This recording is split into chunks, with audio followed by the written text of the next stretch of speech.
Hello everyone. आज के इस वीडियो में हम बात करेंगे गॉस थ्योरम इन इलेक्ट्रोस्टैटिस्टिक्स। तो दोस्तों, गॉस थ्योरम दी थी कार्ल फ्रेडरिक गॉस ने, जो कि एक जर्मन मैथमेटिशियन थे। तो ये गॉस थ्योरम बेसिकली बताता है कि किसी क्लोज्ड सरफेस से जितना फ्लक्स पास आउट होता है, that flux is equal to enclose charge divide by epsilon. तो गॉस लॉ अप्लाई करने के लिए आपका जो सरफेस होना चाहिए वो एक क्लोज्ड सरफेस होना चाहिए। अब क्लोज सरफेस कैसा होगा? क्लोज सरफेस हम जानते हैं इट्स ये 3 डायमेंशनल आपका बॉडी होना चाहिए, सच एज स्फीयर। क्लोज भी है और सिमेट्रिक भी है। आप सिलेंडर भी चूज कर सकते हैं। सिलेंडर भी एक क्लोज सरफेस है और एक ये 3 डायमेंशन में है। 3 डायमेंशन में जितने भी हम डिराइव करते हैं वो एक आपके क्लोज सरफेस फॉर्म करते हैं और ये सिमेट्रिक भी है। We can also choose a Gaussian surface such as your cube. Cube भी एक आपका क्लोज सरफेस है और ये भी आपका एक 3 डायमेंशनल बॉडी है। तो इस तरीके के सरफेसेस के लिए हम गॉस लॉ अप्लाई कर सकते हैं। यही गॉस लॉ का लिमिटेशन भी है। तो इन सरफेसेस का को हम गॉसियन सरफेस की तरह ट्रीट करके हम इलेक्ट्रिक फील्ड निकाल सकते हैं किसी भी चार्ज डिस्ट्रीब्यूशन के लिए। वो चार्ज डिस्ट्रीब्यूशन आपका लाइन चार्ज डिस्ट्रीब्यूशन हो सकता है, वो चार्ज डिस्ट्रीब्यूशन आपका सरफेस चार्ज डिस्ट्रीब्यूशन हो सकता है, और वो चार्ज डिस्ट्रीब्यूशन आपका वॉल्यूम चार्ज डिस्ट्रीब्यूशन हो सकता है। तो जरा हम देखते हैं mathematical form of Gauss law. तो मैथमेटिकल फॉर्म अगर हम देखें गॉस लॉ का, तो Gauss law states that the total flux through closed surface is 1 over epsilon naught times the net charge enclosed by the closed surface। तो इसी का mathematical जो फॉर्म है that is the total flux, यानी इससे जितना फ्लक्स पास आउट होगा, यहां से जितना इसका फ्लक्स पास आउट होगा, ये फील्ड लाइंस बना देते हैं क्योंकि number of field lines through a closed surface perpendicularly defines the flux। तो ये फ्लक्स जो होगा that is the surface integral of electric field is equal to enclosed charge divided by epsilon। तो ये हो गया इसका मैथमेटिकल फॉर्म गॉस थ्योरम का। तो ये बहुत ही यूजफुल है इलेक्ट्रोस्टैटिस्टिक्स में, क्योंकि आप इसमें किसी भी चार्ज डिस्ट्रीब्यूशन के लिए इलेक्ट्रिक फील्ड आप इजीली निकाल सकते हैं। आप कूलॉम लॉ से भी निकाल सकते हैं, पर कूलॉम लॉ लगा जब आपका चार्ज का डिस्ट्रीब्यूशन कंटिन्यूअस होता है तो वहां पे गॉस थ्योरम लगाना ज्यादा इजी हमारे लिए सुइटेबल होता है। अब हम चलते हैं इस गॉस थ्योरम का प्रूफ की ओर कि how we can proof this Gauss theorem. Gauss's theorem को प्रूफ करने के लिए हम सबसे पहले एक क्लोज सरफेस ले लेते हैं। मान लीजिए ये मैंने एक स्फीयर ले लिया और इस स्फीयर पे हम रख देते हैं एक चार्ज। ये मान लीजिए मैंने एक चार्ज रख दिया।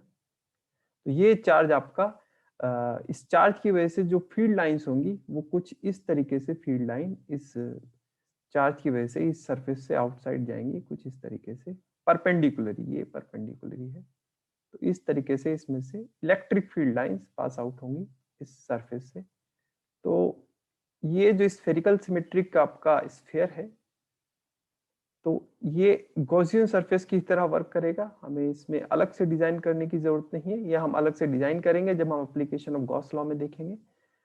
तो इसके लिए अगर हम फील्ड निकालना चाहते हैं तो इसके लिए सबसे पहले फ्लक्स अगर हम देखें तो इसके लिए हम एक छोटा सा इसकी सरफेस पे एक पैच ले लेते हैं, छोटा सा पैच ले लेते हैं। इस छोटे से पैच का अगर हम एरिया वेक्टर देखें तो एरिया वेक्टर कुछ इस तरीके से इसमें से बाहर आ रहा है। ये हो गया आपका एरिया वेक्टर का डायरेक्शन, जो कि इलेक्ट्रिक फील्ड के पैरेलल ही है।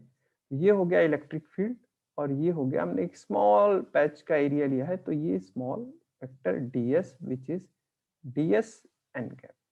ये हो गया हमारा एरिया वेक्टर। तो इसके लिए हम स्मॉल जो फ्लक्स होगा इसका small flux that is your delta phi is equal to the electric field vector which is into your ds vector। और यहाँ पे अगर हम इसका डॉट प्रोडक्ट ओपन करें then it's E P S, और ये हो जाएगा हमारा into cos, दोनों के बीच का एंगल 0 है, then it's 0. Then we can have its EDS, which is our small pi, which is delta phi.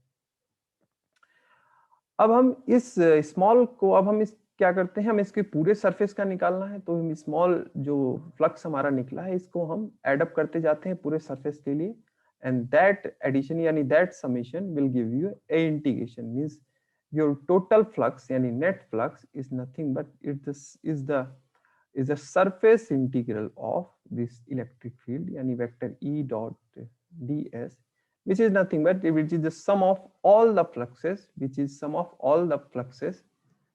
So and then it will give you E, अगर हम डॉट प्रोडक्ट हटाते तो हमको वही मिलेगा, सबके लिए हमने इसका एड अप किया है, E into surface integral of ds. तो ये आपको देगा it's nothing but E into the surface area of the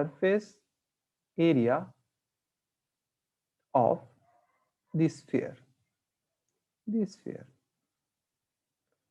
और यहाँ पे अगर हम इस स्फीयर का रेडियस r ले लेते हैं, मान लीजिए स्फीयर का हम रेडियस r लेते हैं, तो हमें पता है कि भाई द स्फीयर का जो एरिया है, surface area, that is 4 into 4 pi r square, ठीक है, और 4 पाई आर स्क्वायर, तो इस 4 पाई आर स्क्वायर की वैल्यू हमें यहाँ पुट कर दी हमने।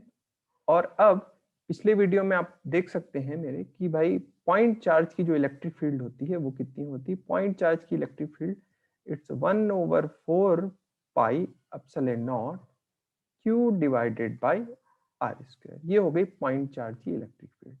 तो इस पॉइंट चार्ज की इलेक्ट्रिक फील्ड को अगर हम इसमें पुट कर दें तो हमें मिलेगा phi net flux is equal to 1/4 pi epsilon naught q divided by r square into 4 pi r square। तो यहाँ से हमें 4 पाई कैंसिल आउट हो जाएगा, r स्क्वायर से r स्क्वायर कैंसिल आउट हो जाएगा, यहाँ पे रिमेनिंग रहा enclose charge divided by epsilon not. यहाँ पे इनक्लोज चार्ज q ही है तो हम यहाँ पे इसको q ही लिख सकते हैं। तो हमने यहाँ पे देखा जो net flux passing through the closed surface of this sphere is q over epsilon naught. So this is the proof of your question theorem, which states that the net flux passing through a closed surface is the surface integral of electric field equal to electric field through the closed surface equal to enclosed charge divided by epsilon naught. तो ये हमने कर दिया Gauss theorem का proof. अब हम आगे के वीडियोस में देखेंगे गॉस थ्योरम की एप्लीकेशंस पे, कैसे हम इलेक्ट्रिक फील्ड निकालेंगे अलग अलग चार्ज डिस्ट्रीब्यूशन के लिए। तो इस वीडियो में इतना ही। इस वीडियो से रिलेटेड कोई क्वेरी हो तो उसे जरूर बताएं कमेंट बॉक्स में, and thanks for watching this video.